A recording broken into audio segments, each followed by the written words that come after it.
Hi everybody, this is Jen Romaro. Today I would like to share an activity with you that I used to love to do in my class, which I believe can be adapted to distance learning.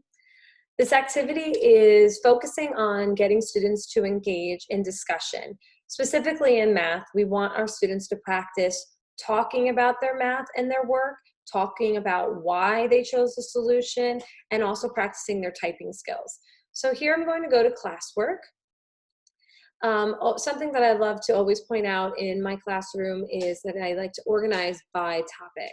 So today we're going to be specifically talking about number talk.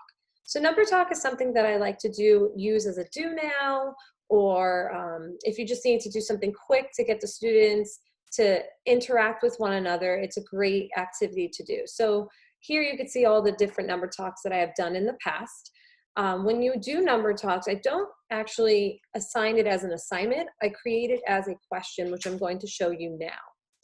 So up here at the top where the create button, instead of clicking assignment, you're going to click question. So question basically has no attachments, which you can add attachments, but it's just a quick, easy answer that things that come up on the stream.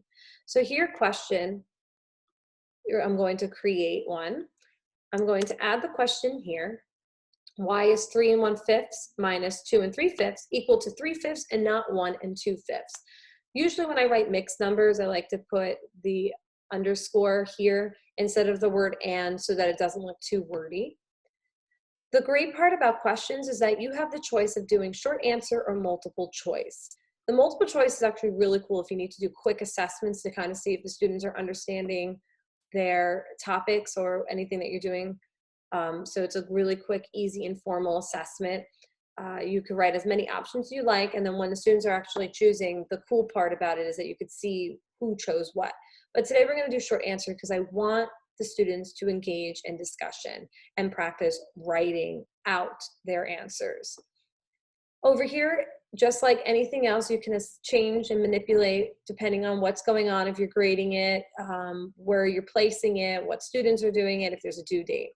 Topics, I always love to make sure that it's under the specific topic so it's easy to find, and it's also easy to find for the students. These are really important.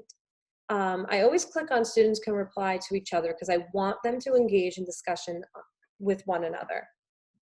I'm going to get into how you can monitor what the students are saying because that's always something that we worry about as teachers.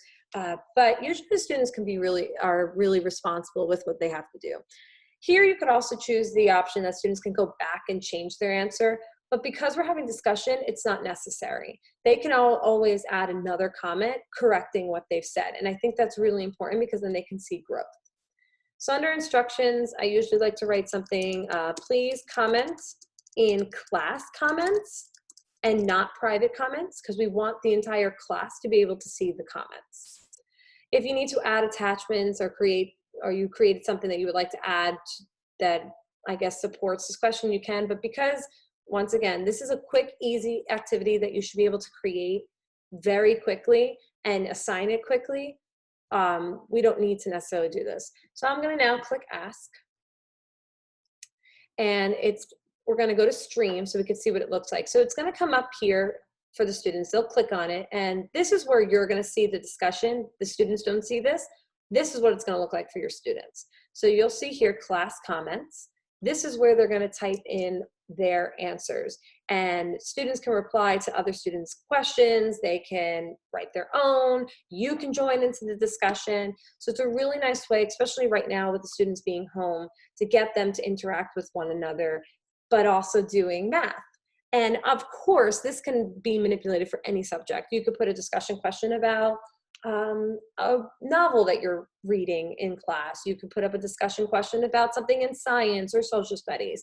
I specifically talk about math because I am a math teacher. The next thing I'm going to show you is some answers on how it looks when students actually are responding. Here you'll see is what it's going to look like when students are actually answering the question. And they usually get really in depth. And here you can see under the replies or what the students are, how many students have replied to that student's answers. And like I said, this is a great opportunity to get more out of the students, ask them questions. Why do they think that? why they did this, why they chose to use this strategy or whatever. So that's what it's going to look like when they're commenting. So the next thing, I just wanted to overall just talk about why this activity is really great and awesome to use in your classroom. So it promotes critical thinking. It takes less than 5 minutes to create. It allows students to interact with one another, promotes discussion about topics, and it's a great practice for students to type out their thinking. So I hope you enjoyed this video. Let me know if you have any questions, if you need help with anything.